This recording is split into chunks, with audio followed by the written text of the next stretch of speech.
pembinaan ketenagakerjaan. Penerimaan perusahaan Pak. Sudah dilihat kondisi ketenagakerjaan di wajib lapor? Sudah saya telah dan tinggal mengecek lapangan. Kira-kira apa yang sudah diamati?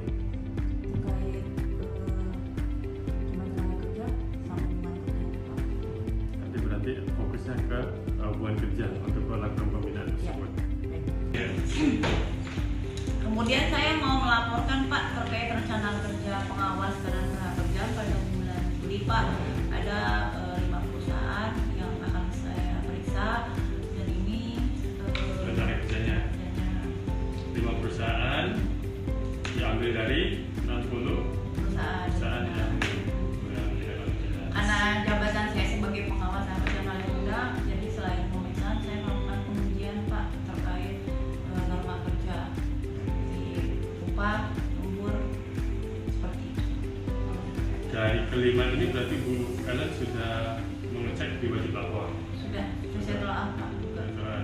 Saya cek keberadaannya, perusahaannya ada atau tidak ada. Menurut Bu Ellen ini udah ada semua?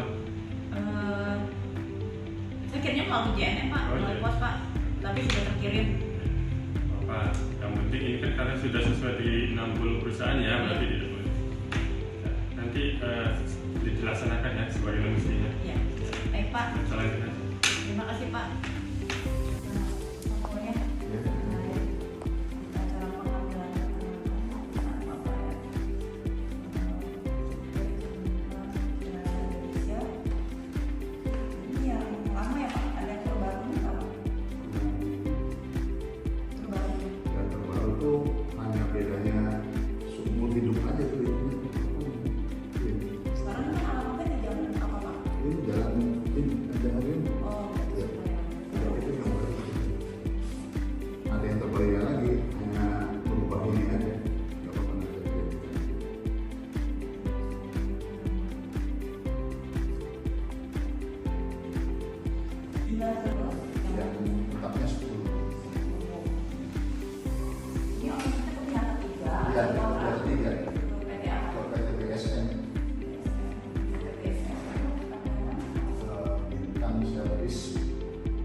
Sebenarnya udah saya konfirmasi ada Bu, cuman saya belum pernah pegang gitu loh. Repot Pak kalau misalkan nggak ada berkasnya, Iya. kalau ada apa-apa gitu. Memang ada pergantian beberapa kepala klinik di sini, jadi nah saya itu termasuk yang ikut membenahi lah yang terkait kepegawaian ternyata itu SK itu nggak ketemu.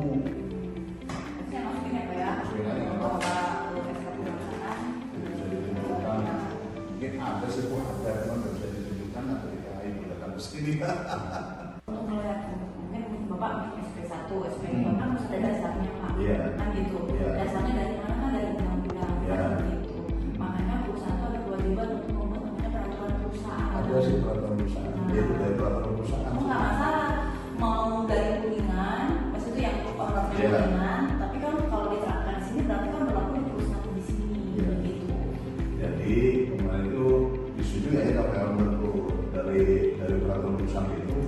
dibuat turunan lagi jadi SK kepala klinik. Boleh nggak? SK kepala klinik tapi belum ditandatangan.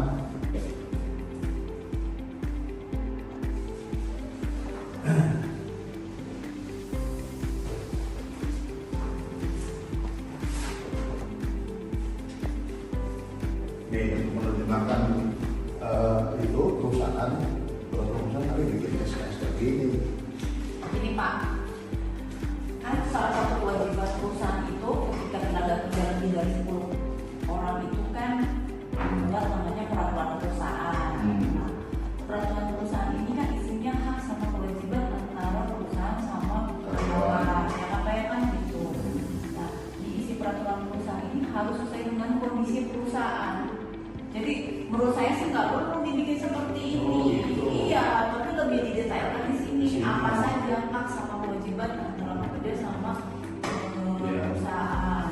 Saya sampai begitu sendiri karena sulit tuh hak dan kewajiban. Iya, apa kan gitu menurut saya karena salah satu kewajiban perusahaan itu membuat peraturan perusahaan dan disahkan di dinas.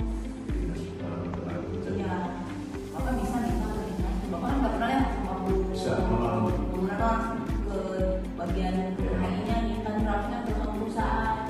Nah nanti diadopsi perusahaan seperti apa jam kerja, upahnya, pekerjaannya, statusnya, terus kayak dokter seperti apa, sistem kerjanya. Iya Pak. Ada sanksinya Pak, pelanggaran.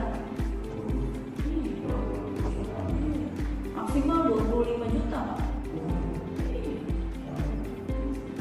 Pak Bebek penyidik. Kalau bicara penyidik saya mah udah semua Bu. Polres, Polda, Oh, belum dari tenaga kerja belum Pak? Ya kalau penyidik itu ngeri. Jangan Bu, beresin lah. Karena kita mah mengawasi itu bukan untuk membinasakan, tapi membina biar perusahaan itu baik, terus tenaga kerja juga sesuai dengan ketentuan seperti itu.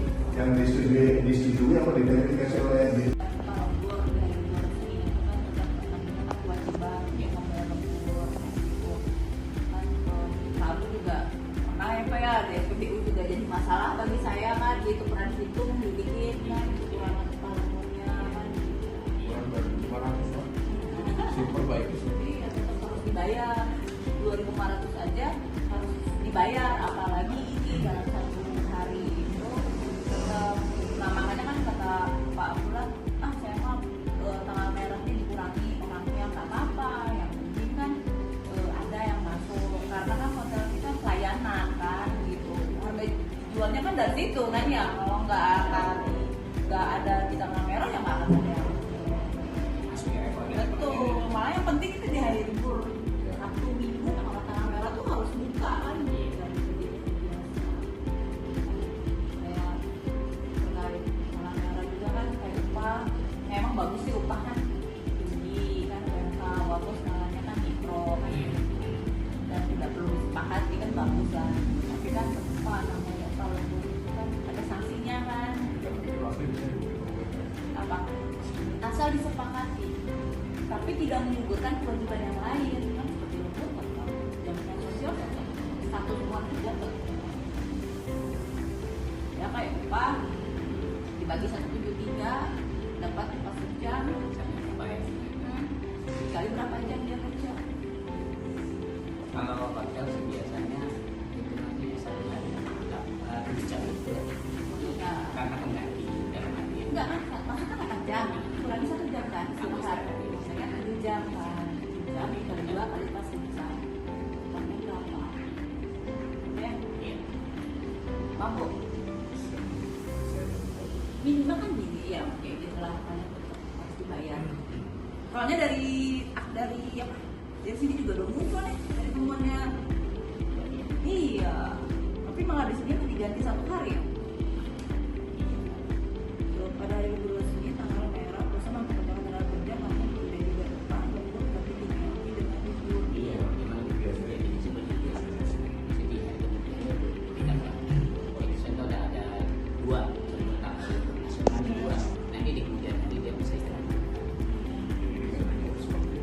Iya itu Pak Bu. Tiap hari ya. Dulu gini, Ellen menyarankan seperti itu. Ketika tanggal merah itu diganti dengan hari libur 2 hari kan. Gitu. Ternyata ada kasus Pak Bu kemarin tuh nggak semua pekerja tuh mau diganti hari, tapi pengennya uang. Makanya dibalikin lagi di aturan emang ada ganti hari. Oh ternyata cuma adanya upah. Ada yang seperti kemarin, banget viral kan gitu terkait upah. Pikir saya juga, saya mensosialisasikan apa ngasih membuat boleh kok kalau tanggal merah libur itu boleh diganti hari dengan 2 hari kan karena hitungannya 2 hari libur kan. Ternyata ada pekerja yang keberatan terkait itu dia misalnya upah. Makanya kan nggak ada bentuknya ganti hari tapi kan dia upah. Jadi nggak semua tuh pekerja itu mau dikasih libur kan. Gunanya uang itu Iya. sedang Ada yang Kalau kita sebenarnya begini, diganti dengan kerja. jadi dia sudah makanya di obrolin sepakati oh nanti kalau yang diganti hari ya tapi kalau jadi nggak dapat uang. yang sudah berjalan itu karyawan itu istilahnya nggak ada yang protes setelah ini nanti diulang di hari kerja karena mereka juga butuh hiburan sama keluarga. Ya itu makanya kan ada sebagian orang yang menerima, ada yang sebagian nggak terima, makanya benar-benar mikir Maka terjadi keberatan enggak, kalau nggak keberatan enggak. Tapi ada kok yang tanggal merahnya itu diganti 1 hari sama lebih 1 hari uang 1 hari. Nah, ke depannya masih berjalan. Itu itu kalau di sini tinggal uangnya. iya kan yang diganti tapi kan harus diobrolin lagi Pak Bu karena ini sensitif banget ya kalau urusan uangnya tuh saya aja urusan 2.000 aja ribu tau Pak Bu kan bayar mungkin kekurangannya 2.000 kali berapa hari berapa bulan nih kan Kita juga kosa, alhamdulillah, agak tadi muncul 2.200. Anak-anak kemudian tuh itu lembur tuh seru saya tuh Karena anak-anaknya pada kayak Pak ya sudah ini berarti rezekimu. karena nggak masalah ya Ya, ini rezekimu musibahnya buat pengusaha keluar yang lagi. Ini kan kita bukan ibu training ya kalau keluar 200. Alhamdulillah itu nyaman. ya kayak gitu lah kan itu keluarga loyalitasnya tinggi loh oh saya juga ini sama-sama enak karyawan kerja nyaman bayar dapat enak perusahaan juga bahasa ngomongnya itu kayak nggak dapat keuntungan lebih karena antara pemasukan dan pengeluaran sama malah kadang-kadang lebih tinggi sih pengeluaran Di sini bisnis. banyak kalau renov kita utang bank nggak bisa pakai karena itu dimodalin sama bos yang lain itu juga kita harus bayar walaupun tenornya bisa agak besar. jadi kayak contoh nih saya pernah di daerah Kalimantan tuh Pak saya udah nggak nyangka saat karyawan itu nggak nyangka segitu dia loyalnya sama perusahaan terus bilang bapak yakin nih upah segini dia mau nggak apa-apa dengan lihat kondisinya masa saya memaksain nggak apa-apa saya juga saya nggak rumah itu kan salah satu bentuk dia loyal kan sama perusahaan dia ngerti kondisi perusahaan kan gitu ada yang perusahaan yang soalnya kamu ini nggak ada padahal ternyata yang mengalami nggak ada kan komunikasinya kan nggak jalan kan ketika jalan tuh mau dibayar berapapun dia terima nah itu juga salah satu poin itu kan saya bilang bahaya nih kan gitu menurut saya gitu tapi saya tanya betul di beberapa orang ternyata nggak masalah dan saya juga tanya kok masuk karena bisa nggak baik-baik aja nah itu juga kan salah satu komunikasi yang baik kan beda yang berkekeh gitu pokoknya kamu mau nggak mau segini upahnya kalau nggak kamu keluar nah itu kan salah satu pengancaman kan gitu malah itu yang bikin kondisi yang nggak baik kan nah itu jadi kan konflik kan gitu secara ini kan Kalau di sini soalnya gini kalau ada emosi di sana sama aja ya karena beliau ibu Amelia ini ngasih sejenis kayak perintah gitu ke saya sampaikan ada kita sebagai karyawan biar karyawan itu sama-sama menjaga. Terus dalam artian kerja tidak terpaksa. Iya, jadi mau gimana lagi kalau masih betah di sini dan terima dari keadaan ini silakan kerja yang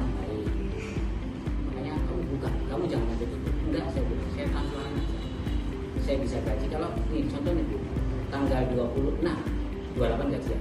Saya belum dapat uang, masih kurang. Saya ngomong karyawan, kalau ada rezeki 28 bisa gaji. Kalau kurang sedikit mundur 1 hari, saya minta waktu. Kalau seandainya lebih dari itu, saya akan langsung minta ke bos kamu. Kalau gitu ya udah nggak apa-apa. Alhamdulillah Bu, tanggal 27 walaupun masih kurang saya ngomong duluan tuh Bu, tanggal 28 gitu. Alhamdulillah. Lo kok bisa? Saya buat kalian. Kupingnya tak Bu. Assalamualaikum warahmatullahi wabarakatuh. Waalaikumsalam. Teman-teman, mari kita bicara tentang netralisasi ASN. Wujud dalam upaya memastikan bahwa ASN itu harus bersikap netral, tidak berpihak, dan bebas dari intervensi politik, terutama dalam konteks pemilu, pilkada, ataupun aktivitas politik partisan lainnya. Netralisasi ASN itu intinya bahwa kita sebagai ASN tidak berpihak kepada partai politik, calon, ataupun kelompok tertentu, tidak menggunakan jabatan dan kepentingan politik, dan tetap profesional dalam menjalankan tugas negara. Larangan ASN itu ada beberapa yang harus kita ketahui dan harus kita pahami, bahwa ASN itu dilarang menjadi anggota politik, menghadiri kampanye politik, dan menggunakan fasilitas negara untuk kepentingan politik, serta mengunggah atau foto bersama dengan calon politik ya di media sosial, mengajak orang lain untuk memihak pada salah satu pihak. Contoh yang sering kita lihat itu seperti ASN menggunakan atribut instansi pemerintah untuk mendukung calon dan mengarahkan bawahan untuk memihak ke salah satu calon kandidat. Tujuan netralisasi ASN itu salah satunya itu menjaga profesional birokrasi. Yang kedua, mencegah penyalahgunaan kekuasaan dan menjamin pelayanan publik tetap objektif, menciptakan politik yang jujur dan adil. Dan teman-teman juga harus diketahui bahwa ada beberapa sanksi ketika kita tidak netral terhadap ASN, seperti sanksi ringan yaitu hanya berbentuk teguran. Yang kedua, sanksi sedang itu penundaan kenaikan jabatan ataupun gaji. Nah, yang paling berat itu yaitu sanksi berat itu penurunan jabatan hingga penghentian sebagai ASN.